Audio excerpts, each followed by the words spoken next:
रोहित अरमान को गले से लगाता है। जी हाँ, कबड्डी मैच जीतने की खुशी में रोहित अरमान को गले से लगाता है तो वही दोनों भाइयों को एक साथ देखकर दादी सा भी खुश हो जाती है और खुशी से तालियां बजाने लगते हैं। पर उसी दौरान फूफासा की नज़र पड़ती है और फूफासा तुरंत से दादी सा के कान भरने के लिए आ जाते हैं, ये कहते हुए कि अगर दोनों भाई दोबारा से एक साथ हो जाते हैं तो अरमान दोबारा से रोहित का हक छीनेगा। जी हाँ, और रोहित खुद ब खुद अपना पूरा वर्क, अपना ऑफिस, अपना सब कुछ अरमान के हाथ में थमाएगा और रोहित फिर से अकेला बन जाएगा। जी हाँ, और ये सुनते ही दादी सा के चेहरे की लकीरें बदल जाती है तो वही रोहित को महसूस होता है कि भाई जिस इंसान से वो इतना ज़्यादा गुस्सा है उसे उसने गले लगाया है। रोहित तुरंत से वही करता है जो उसने अब तक किया है। रोहित तुरंत से अरमान को धक्का दे देता है जिसे अभीरा संभाल लेती है और यही सब देखने के बाद अब विद्या को और बाकी घर वालों को भी काफ़ी बुरा लगता है। वैसे इस दौरान मनीष गोयनका भी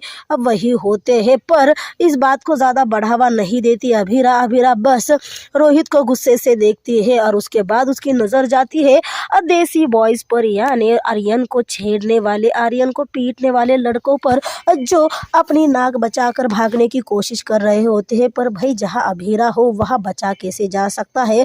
अभीरा ने भी तुरंत से उन लड़कों को आवाज़ दे दिया, ये कहते हुए कि अभी इसी वक्त तुम्हें आर्यन से माफ़ी मांगनी होगी। और यकीनन देसी बॉयज़ माफ़ी मांगने में हिचकिचा रहे थे, पर भाई अभीरा भी तो अभीरा है, उसने भी अपने देवर के पैरों पे ला ही गिरा दिया उन देसी बॉयज़ को और माफ़ी मांगकर वो बॉयज़ वहाँ से चले जाते हैं, आर्यन को इस बात का प्रॉमिस देकर कि आज के बाद से वो आर्यन को कभी परेशान नहीं करेंगे। तो वही मनीषा अभीरा की तारीफों के पुल बांधने लगती है, ये कहकर कि जो हुआ वो सिर्फ और सिर्फ अभीरा की वजह से हुआ।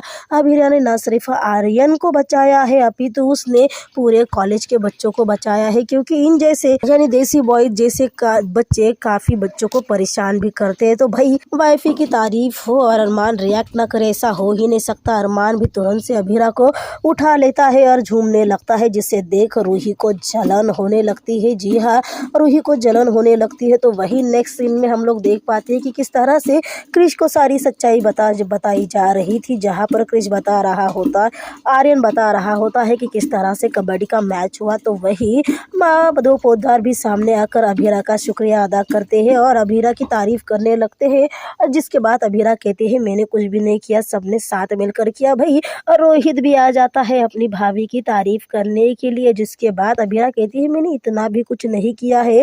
और उसी दौरान कुछ बातें ऐसी हो जाती है कि फिर से शायद बात बहस में बदल सकती थी, इसीलिए तुरंत से दादी सा, मतलब जिस तरह से रोहित और अभीरा की बात चल रही थी उसके बाद दादी सा तुरंत से रोहित को ऑर्डर दे देती है कि जाकर रोहित के जख्मों पर मलहम लगाए। और रूही का नाम सुनते ही अभीरा तुरंत से अरमान का हाथ पकड़कर अरमान को आउट हाउस की तरफ ले जा रही होती कि उसी दौरान अरमान के हाथों में दर्द होता है और अभीरा जब अरमान का हाथ देखती है तब जानती है कि अरमान को चोट लगी है। तो भाई यहाँ पर रूही रोहित का इलाज यानी रोहित को पट्टी कर रही होती है, पर रूही का पूरा ध्यान अरमान की तरफ होता है। तभी तो देखिए ना, रोहित को चोट लगी है गर्दन पर और रूही ने रोहित के सीने पर टेप चिटकाया है। जी हाँ, रूही ने रोहित के सीने पर टेप यानी अपनी मरहम पट्टी चिटकाई है, जिसके बाद रोहित इतना ज़्यादा गुस्सा हो जाता है कि मेडिसिन बॉक्स उठाकर फेंकता है, ये कहकर कि जिसके ज़ख्मों का तुम्हें इलाज करना है उसी के पास जाओ। और रोहित बहुत ज़्यादा नाराज़ हो जाता है रूही से और वो चला जाता है घर के अंदर, ये कहते हुए कि मुझे इन सब से दूर रखो। जी हाँ, मुझे ना तो इस अरमान की तरफ हाथ कर कहता है कि ना तो मुझे ये भाई चाहिए और ना ही ये बीवी चाहिए। तो रोहित वहां से चला जाता है, जिसके बाद माधव पोदार उसके कमरे में जाते हैं जहां पर रोहित सामान को तोड़ फोड़ रहा होता है। माधव पोदार आकर रोहित को संभालते हैं और रोहित को कहने लगते हैं कि कई बार ऐसा ही हो जाता है कि इंसान लड़खड़ा जाता है। और उसी दौरान अरमान की बात निकलती है और जैसे अरमान की बात निकलती है रोहित माधव पोदार को गलत समझने लगता है, ये कहते हुए कि आपने बचपन से लेकर अब तक मेरे साथ यही तो किया है, अपने हर बार भाई का साथ दिया है, आपने कभी मुझे भाई से ज़्यादा प्यार किया ही नहीं, आपने हमेशा मुझे दूर रखा है और आज भी मैं अकेला ही हूँ इस इंतज़ार में कि मेरे पिता आएंगे, क्योंकि कहीं ना कहीं आपका प्यार मुझसे ज़्यादा अरमान के लिए ज़्यादा है। जी हाँ, पर माधव पोद्दार उसका ये भ्रम दूर करने की कोशिश करते हैं, ये कहते हुए कि ऐसा बिल्कुल भी नहीं है, मेरे लिए तू भी उतना ही इम्पोर्टेंट है जितना अरमान है, और तूने आंखों पर पट्टी तब नहीं बल्कि अब बांध कर रखी थी, क्योंकि गलतियां हर किसी से होती है। पर भाई रोहित समझने की हालात में छोड़ी ना है। तो वही हम लोग मनीष गोयनका को देख पाते हैं कि जो काफ़ी मतलब विचार में खोए हुए हैं, और तभी सुवर्णा उन्हें आवाज़ लगाती है, ये कहकर कि मैं काफ़ी देर से आपके पास खड़ी हूँ, पर आप ना जाने किस सोच में हैं। और उसी दौरान बात छिड़ती है रूही को लेकर, और मनीष गोयनका कहने लगते हैं कि मैं हर हाल में अपनी बच्ची को वहाँ से लेकर आऊँगा। तो वही सुवर्णा कहती है कि ज़रूरत नहीं है, क्योंकि हम लोगों ने रूही को समझाने की कोशिश की है, पर क्या वो समझी? अब हम उसे कुछ भी नहीं कहेंगे, हम बस उसे उसके लिए प्रार्थना कर सकते हैं। तो वही सुरेखा कहती है कि हमें कोई ऐसी ठोस वजह ढूंढनी होगी जिसकी वजह से रूही उस घर से बाहर हमेशा के निकल जाए। तो भाई ऐसी ठोस वजह क्या होगी, ये तो हम लोग को आगे चलकर ही पता चलेगा। तो यहाँ पे अभीरा अरमान के जख्मों पर मरहम पट्टी कर रही होती है। तो उसी दौरान अरमान को एहसास होता है कि अभीरा को भी चोट लगी है, और अरमान तुरंत से अपने गर्लफ्रेंड की मरहम पट्टी करने लगता है। उसी दौरान बात निकल आती है रूही को लेकर कि रूही जानबूझकर किस तरह से कबड्डी का मैच हो या इस बार हो। और उसी दौरान अरमान बताने लगता है कि किस तरह से उसके केस के सिलसिले में जब रूही के घर गया था, तब उसे पैनिक अटैक आने की वजह से वो उसे हॉस्पिटल ले गया था। भाई अभीरा सुकून से सुने तो ना, क्योंकि अभीरा को बहुत ज़्यादा कन्फ्यूजन हो रहा था।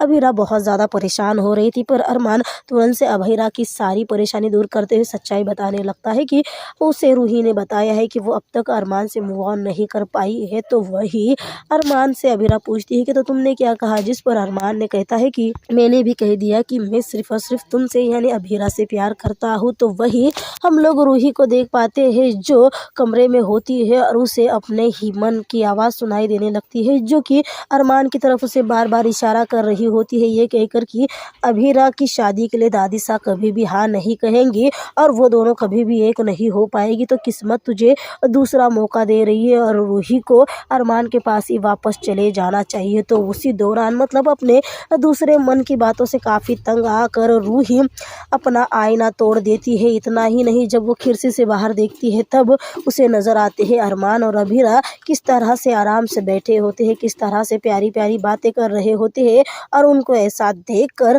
रूही को काफ़ी ज़्यादा जलन हो रही होती है। जी हाँ, रूही को काफ़ी ज़्यादा जलन हो रही होती है। तो दोबारा जब वो अपने कमरे में मुड़ती है, तब जानती है कि उसका मन दोबारा से उससे बात करने लगा है, और उसे इतना ज़्यादा स्ट्रेस आता है। पर उसी दौरान उसे अभीरा का मैसेज आता है। रूही तुरंत से अभीरा के पास चली जाती है, जो लैपटॉप में कुछ कर रही होती है, और रूही जाकर अभीरा से पूछती है कि आखिरकार क्या करने के लिए तुमने मुझे यहाँ पे बुलाया है। तब अभीरा उसे 2 बच्चों की वीडियो दिखाती है, जो यकीनन रोहित और अरमान की थी। वैसे रूही को नहीं पता होता है कि वो अरमान और रोहित की है। उसके बाद अब रूही पूछती है कि ये सब क्या अधिकारी हो, जिस पर अभीरा बताती है कि ये रोहित और अरमान का बचपन है, जो ना कहीं आज दोनों भाई एक दूसरे से अलग हो चुके हैं। जिस पर रूही कहने लगती है कि मतलब तुम ये कहना चाहती हो कि आज दोनों भाई एक साथ नहीं, वो सिर्फ और सिर्फ मेरी वजह से जब ताना देना ही चाहती हो तो पूरी तरह से दे दो। तब अभीरा भी रूही को समझानी चाहती है कि तुम्हें जो सही लगता है वो ठीक, पर अगर तुम्हारी वजह से इन दोनों भाई में दोबारा से दरार आई तो